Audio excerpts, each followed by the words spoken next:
लेकिन कुछ लोग कहते हैं कि बिना गुरु के ज्ञान अधूरा है महाराज जी। तो महाराज जी मुझे गुरु बनाना चाहिए या राधा नाम? नहीं, हमको ये बताओ कि जब आपने राधा नाम लिया तो आपने माना कि नहीं माना कि इन संत से लिया? तो बस हो गया फिर। गुरु का मतलब यही थोड़ी कि कंठी बंधवा ले तभी बात होती है। गुरु मानने से होता है, गुरु बनाने से नहीं होता। गुरु मानने से होता है। अगर आपने गुरु बना लिया, गुरु की मानी नहीं, तो नरक जाओगे। और आपने कंठी नहीं बंधवाई, तिलक नहीं लगाया, लेकिन एक एक बात मान रहे, तो आपका कल्याण हो जाएगा। गुरु मानने से कल्याण होता है, गुरु बनाने से नहीं। ये पक्की बात समझो। संसारी लोग नहीं, अगर हमारी इच्छा है तो हम कंठी बंधवा लेते हैं, हमारी इच्छा नहीं है तो हम इनको गुरु मानते हैं, इनकी बात पे चलते हैं, बस हो गया। यही गुरु मानना है, समझे? और महाराज जी गुरु प्रकट में कब बनाना चाहिए?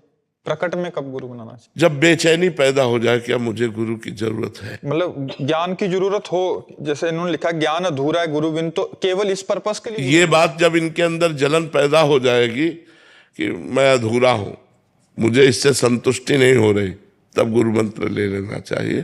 तब गुरु की शरण में प्रगट में हो जाना चाहिए। केवल सुनना कि राधा नाम जप करो तब मैंने गुरु मान लिया और इससे परम कल्याण हो जाएगा। तो दोनों में क्या अंतर हुआ? दोनों में ये अंतर है कि निकुंज नहीं पहुंचोगे। कहाँ जाएंगे फिर? भगवत धाम। भगवत धाम में भगवत प्राप्ति हो जाएगी, आपका आवागमन चक्र रुक जाएगा।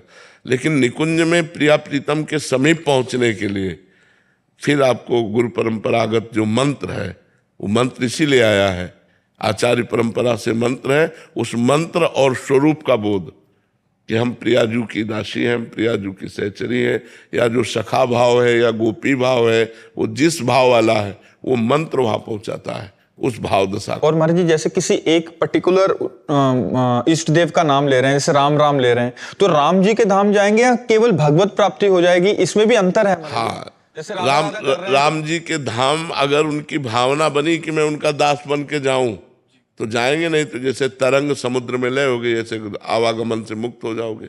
लेकिन राम जी के धाम जाने के लिए राम जी की सिद्ध संत की शरण में होना पड़ेगा और उनसे राम मंत्र लेना पड़ेगा, और फिर उस मंत्र के प्रभाव से दास्य भक्ति को। ये आचार्य परंपरा इसीलिए बनाई गई है, इसीलिए बनाई। महाराज जैसे राधा राधा जप रहे हैं तो 2-4 महीने तो ठीक है, 1 साल बाद 2 साल बाद एक जानने की इच्छा होती है कि राधा रानी कौन है, फिर इनकी लीलाएं क्या इसीलिए गुरु की शरण में जाना चाहिए, फिर गुरुदेव का वर्ण करना चाहिए, फिर मंत्र है, उपासना पद्धति है आचार्य परंपरा की, उसके अनुसार चलना चाहिए। नाम ही वो आसक्ति पैदा करता है। हाँ, नाम जपते रहो, गुरु के प्रति आपकी आसक्ति पैदा हो जाएगी और आप बिना गुरु बनाए रह नहीं सकते।